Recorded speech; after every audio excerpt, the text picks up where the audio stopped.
Selamat pagi, Assalamualaikum warahmatullahi wabarakatuh. Berjumpa kembali dengan Budi Raharjo di Padepokan Budi Raharjo. Kita selalu mulai dengan, betul, ngopi dulu. Bismillahirrahmanirrahim. Wah, ini ngopinya hitam, pekat. Kopi dari Highland, Mas Arief, terima kasih. Garutan Highland.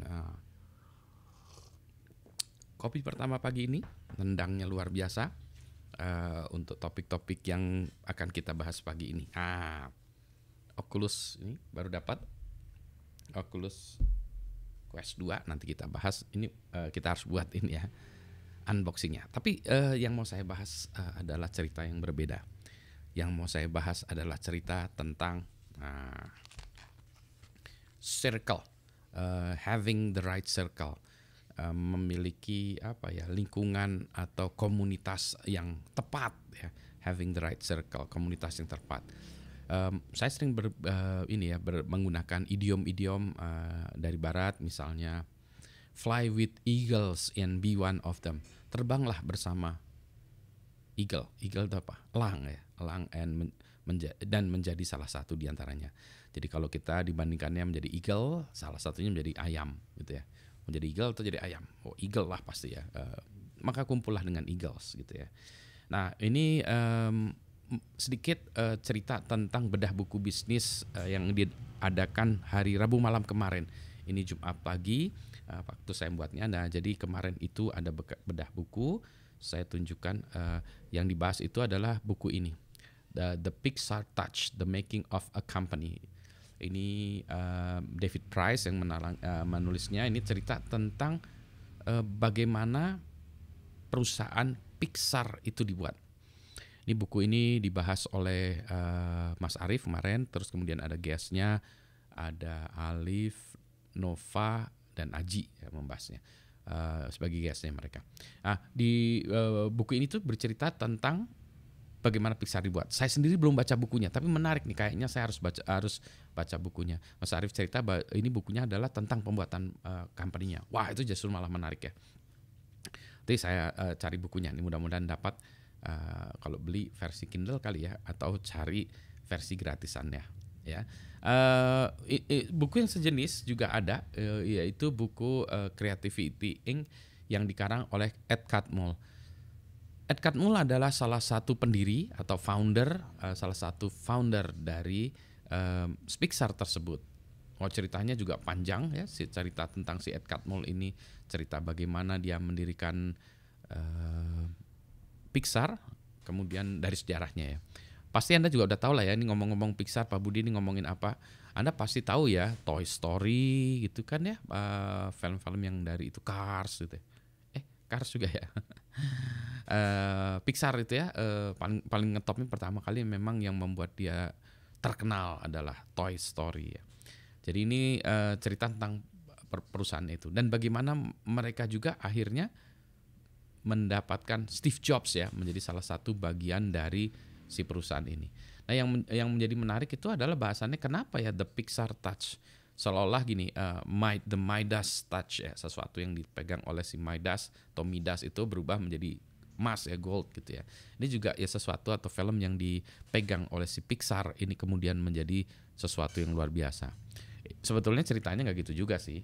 Sebetulnya ceritanya panjang juga. Pixar juga banyak mengalami kegagalan juga ya. Ini hanya sebagai contoh bahwa The Pixar Touch itu menunjukkan bagaimana Pixar dikembangkan perusahaannya. Nah, sebenarnya ketika acara itu saya buat catatan banyak nih ya. Nah, ini ya. Jadi ini sebagai contoh saya bicara tentang bagaimana how to start a company like Pixar ya, how to start a company like Pixar. Atau mungkin juga Disney ya, Disney. Yang sama-sama hebatnya kan Disney ya. Bahkan Disney lebih tua daripada Pixar ya. Bagaimana bisa mereka bertahan sampai sekarang? Nah, itu ada dokumenternya ya sebetulnya. Saya suka membaca buku dan melihat video dokumenter tentang perusahaan-perusahaannya. Disney itu ada ceritanya lengkap di dalam di dalam layanan Disney Hotstar ya.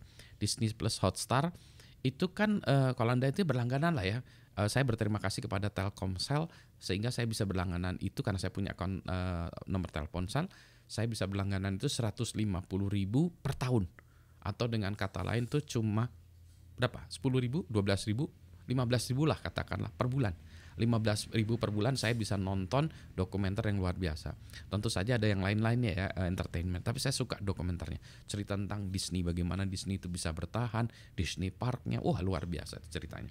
Nah balik lagi, bagaimana si Pixar ini dibuat ya, perusahaan Pixar ini dibuat ya. Sorry tadi saya nunjukkan nggak kelihatan ininya ya. Nah ini ya catatan saya ini. How to start a company like Pixar atau Disney gitu ya. Jadi ini catatan yang saya buat. Bagaimana ya membuat perusahaan seperti Pixar ini ya. Kalau dilihat ya, nanti Anda bisa baca juga dari buku itu ya, baik buku The Pixar Touch atau Creative Inc tadi ya. Baik awal-awalnya itu memang pada zaman dulu ya, penelitian terkait dengan computer generated images gitu ya, atau sebuah movie, sebuah film yang 100% menggunakan animasi itu berat ya. Disney sudah melakukannya. Kalau yang computer generated itu kan susah. Disney kan dibuat pakai tangan gitu ya. Nah dari dulu orang pengen, maka dulu komputer, dunia penelitian yang terkait dengan komputer rendering segala macam ya, computer vision rendering segala macam tuh keren amat. Nah alhamdulillah pada waktu itu saya juga masih sekolah ya, kebetulan masih sekolah di Kanada. Saya lupa ini master atau PhD. Saya tertarik dengan dunia komputer musik. Kalau mereka tertarik dengan film yang di generate oleh komputer, kalau saya tertarik dengan musik yang di generate oleh komputer. Ya, jadi ini. Nah tentu saja arenanya tuh sama ya, karena pada waktu itu masih awal-awal computing power dari si komputer-komputer belum hebat. Maka yang keren-keren itu yang punya akses kepada superkomputer. Jadi saya sangat ngiri ya dengan acara seminar-seminar atau yang ketemu orang-orang yang dia punya akses superkomputer di sananya. Waktu itu ada acara SIGGRAPH kalau nggak salah ya. Jadi ada konferensi komputer musik di Ohio. Saya pergi terbang ke sana. Bentar, lupa kotanya ya. Lupa ya. Indiana ya. Indiana atau saya lupa ya. Pokoknya saya terbang ke kotanya sana, ngelihat seminarnya. Wah, mudah-mudahan itunya masih ada ya. Kalau dulu saya keep itunya ya, conference papernya gitu ya. Saya di sana belajar ngelihat orang-orang tertarik dengan si sound waktu itu ya. Ini balik lagi, orang-orang menunjukkan animasi computer generated animation pada waktu itu ya. Nah maka pada waktu itu pakar-pakarnya yang di sana banyak orang-orang dari universitas yang tidak terkenal ya. Contohnya Ed Catmull itu dari University of Utah. Nah, kalau di Amerika Utah itu terkenal rada mungkin kalau dibilang agak kampungan ya. Orang Mormon, orang-orang yang tidak tertarik dengan teknologi itu ada di Utah ceritanya. Jadi itu dianggap orang yang ludism ya, yang menjauh dari teknologi. Tapi di situ banyak ditemukan profesor-profesor yang keren. Kebetulan S3 saya juga terkait dengan orang-orang yang keren-keren tersebut. Jadi saya S3-nya waktu itu terkait dengan VLSI, IC design. Tetapi yang menjadi menarik adalah para pakar-pakarnya waktu itu juga ada di situ ya. Nah, contoh-contohnya ini adalah salah satunya adalah misalnya Ivan Sutherland kalau bahasanya, mungkin Ivan Sutherland ya kalau baca nama ininya baratnya itu ya. Wah, dia yang menemukan banyak lagi ya, sketchpad. Jadi ini dia yang menemukan, kayak kalau sekarang tablet ya, si Ivan Sutherland itu menemukan sketchpad ini gitu ya. Jadi lihatlah ya, jadi dia grafik ini Ivan Sutherland semua. Nah kalau saya yang menariknya dulu, Ivan Sutherland dia adalah mengarang makalah sebentar. Nah makalah dia yang klasik ini namanya Micropipelines. Ya ini mendapat Turing Award dan ini adalah makalah yang menjadi basis dari disertasi, salah satu makalah basis disertasi saya. Jadi ini disertasi saya tentang micropipeline ya. Ini tentang sistem asinkron ya, asynchronous system. Ya, jadi ini dulu disertasi saya verification of asynchronous system. Jadi asynchronous yang dibuat ini ya kayak gini ya, Mueller-C element. Pak ngeri kali itu ya, kayak gitu logic. Ya inilah bidang keahlian saya ya. Jadi ada orang Indonesia yang jagoannya kayak gini ya, S3-nya kayak gini. Jadi saya mengimplementasikan micropipeline ini ya.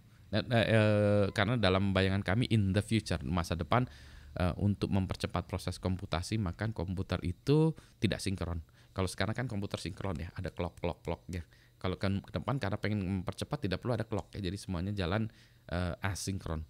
Tapi mendesain asinkron itu susah. Nah, anyway, melebar kemana-mana kan ya. Jadi ini untuk menunjukkan bahwa Pak Ivan Sutherland ini juga ngarang paper ini, dan dia juga bagian dari komunitas itu tadi ya, komputer generated images ya. Nah, di saat sama juga ada juga Jim Clark nih ya. Pak Jim Clark ini Pak Jim Clark ini yang mendirikan Silicon Graphics pada saat itu. Satu komputer yang namanya Silicon Graphics, ngeri kali ya, Silicon Graphics waktu itu banyak digunakan juga di bidang VLSI. Jadi kami juga di lab juga punya, di Indonesia punya Silicon Graphics, tapi di Amerika waktu itu Silicon Graphics bagus sekali untuk orang yang bergerak di bidang CAD/CAM. Si Jim Clark ini nantinya akhirnya membuat perusahaan yang namanya Netscape dengan Mark Andreessen ini ya. Itulah zamannya .com. Nah, itu zaman saya juga ikut-ikutan .com tahun 2000 ya. Jadi ini masanya waktu saya S3. Jadi saya ngikutin ini, I was lucky. Nah, apalagi tadi maksudnya apa? Circle, balik-balik circle ya. Jadi ada pemahaman tentang si Ed Catmull, pemahaman tentang si Ivan Sutherland, pemahaman tentang Jim Clark ini. Kalau mau cerita tentang Jim Clark ini ada bisa baca Netscape Time, tapi saya lebih senang bukunya ini ya, The New Things. Si Michael Lewis ini bahas, dia kalau nulis buku keren amat ya.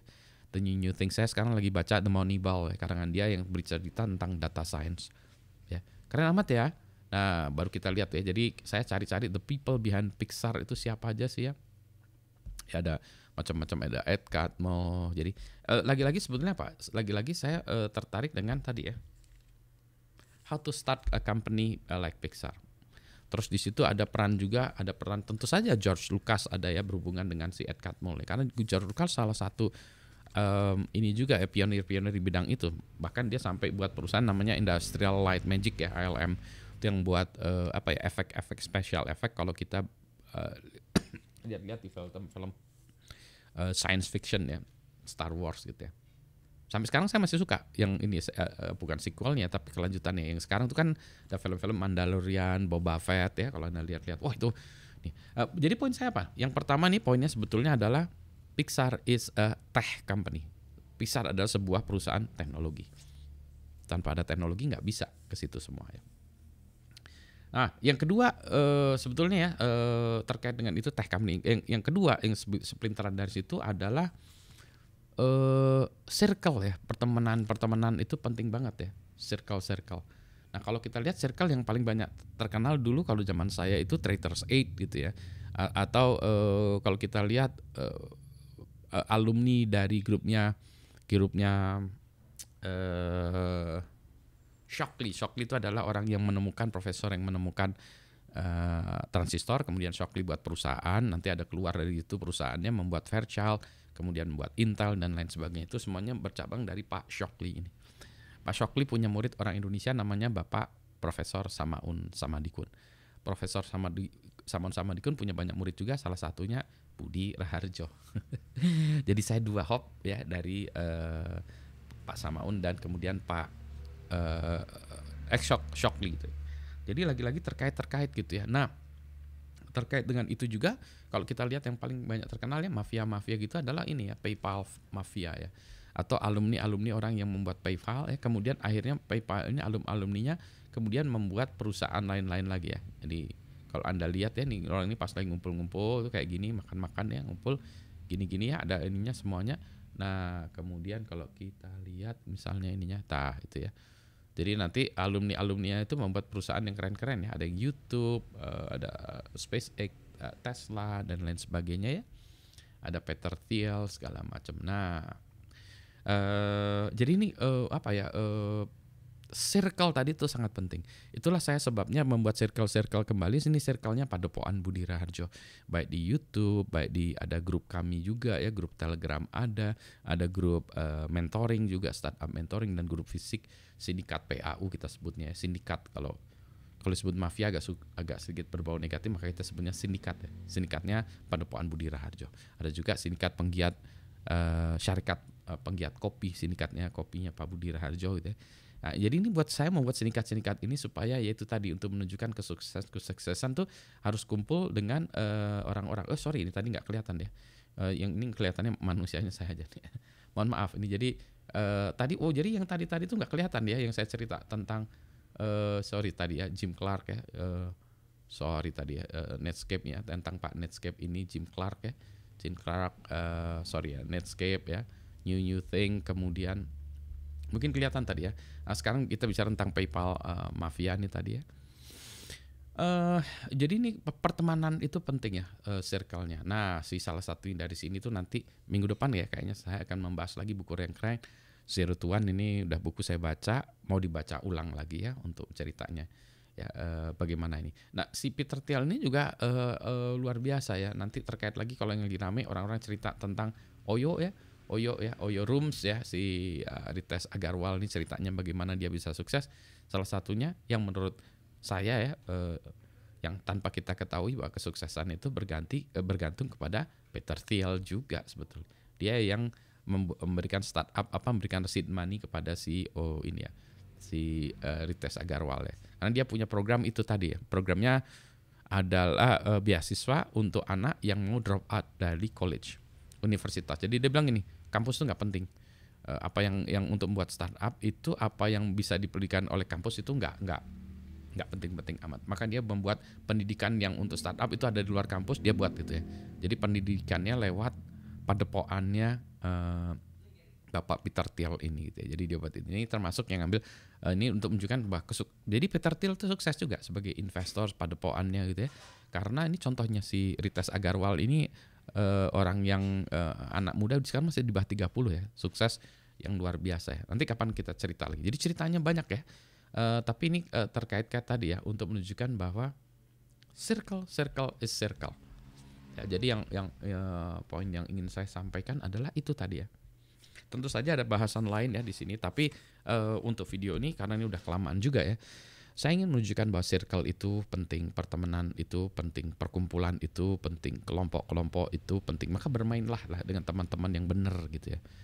Tadi ya, fly with eagles and be one of them. Kalau Anda pertemanannya dengan orang-orang ngaco, Anda akan menjadi ngaco ya. Gitu ya. Jadi kalau ya ini ada kasar, ada teman saya yang bilang kasar ya. Kalau Anda berkumpul-kumpul dengan orang-orang yang jahat, maka Anda jadi bagian dari kejahatan itu sendiri gitu ya. Ada lagi yang lebih kasar lagi gitu ya. Tapi itu nggak bisa saya sampaikan di sini karena kata-katanya kasar banget itu dulu dari Pak Ibam.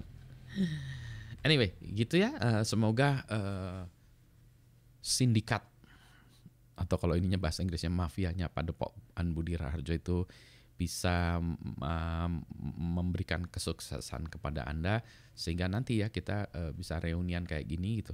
Pak, saya menjadi member Padepokan Budi Raharjo versi YouTube-nya gitu ya, atau versi podcastingnya gitu, atau versi Telegram atau versi mananya ya, ada versi entrepreneurship mentoring gitu ya. Oke, gitu ya. Saya harus ini karena kopinya udah mulai dingin nih.